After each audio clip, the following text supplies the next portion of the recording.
Hi, I'm Gabriella Kulubaritsis.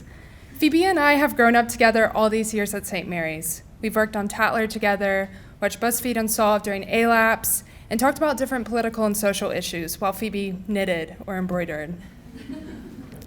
But to me, out of all of her different activities, Phoebe's thoughtfulness and creativity radiated the most in art history class.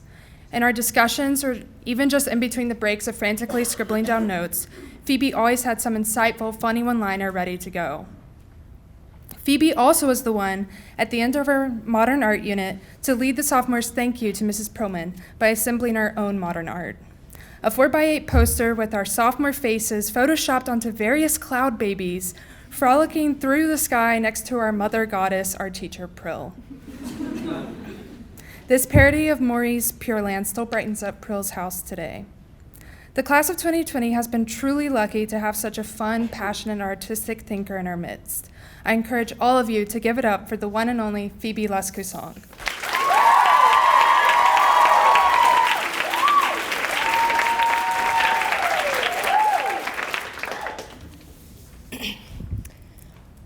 On Christmas Eve, 2 years ago, my father dropped a large black trash bag at my feet and said, "Merry Christmas." Knowing my father, I was a bit afraid of what could be inside that trash bag. But inside, I found 6 delicately stitched floral pillows. My father informed me that my great-aunt Phoebe, for whom I am named, embroidered the floral patterns for my grandparents' dining room chairs. Prior to that night, I thought that my great-aunt had only passed her name down to me, but I learned that she had also passed a love of needlework. For centuries, needlework has been looked down upon because someone in history decided that it was women's work. Not a worthy art form for men, but an expected skill of women. Many people are confused why I am drawn to a skill that has been seen for centuries as holding women back, or at least as a stereotype. But I find strength through doing women's work. It has given me a voice and a way to write down the stories of my life. But most importantly, needlework reminds me of the millions of women who came before me, who used a needle and thread to shape the world around them and to write down their lives. Embroidery has stitched my story into the fabric of the world and the line of women who came before me. Women created the world around us. Women's bodies create and nurse life every day.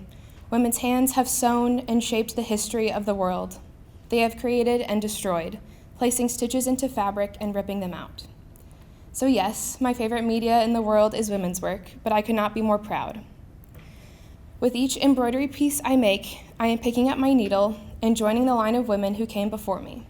I am joining my mom, my grandmother, my great-aunt, and the billions of other women who have sewn this world into existence.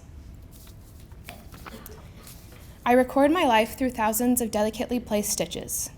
I write my life and my relationships with others down through embroidery because any attempt to consistently journal has failed. I could tell you approximately when and where I have sewn every piece that I've created. Each piece holds memories and the words spoken as every stitch is pushed and pulled through the cotton fabric.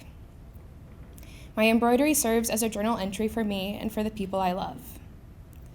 Through women's work, I have been able to connect myself to the strong women before me.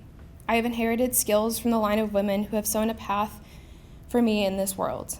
Their stitches have guided me as I add my own story. I have been given the honor of learning from the women who came before us within this school. I am guided by Constance, or Caroline Louise Darling, whose courage and unwavering selflessness has always inspired me. Her spirit is permanently weaved into the fabric of this school, even over a century after her passing. My gift, my journal entry, my bit of fabric for St. Mary's, is the altar cloth that Elena Campos and I spent a good part of our junior year creating. Rev Bush wanted an altar cloth for our Eucharist chapels that was made by students. So Elena and I were tasked with designing and creating this cloth with the guidance of Miss Perlman. We spent months dyeing fabrics to create something for St. Mary's to cherish. I was recently in New York for a college interview, and the interviewer asked me if St. Mary's is a difficult school to attend.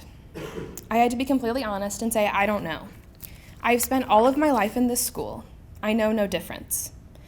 My friend once told me that I am more St. Mary's than I will ever realize. I live and breathe this school. It has been my world, my home, for the last 15 years of my life. Every piece of art I create, every stitch that I sew, holds a bit of St. Mary's. It will never be possible to remove St. Mary's from the stitches in the fabric of my life, but why would I? I am humbled by the line of women I follow, the path of women and St. Mary's women before me, who have proudly molded the world through women's work. Thank you.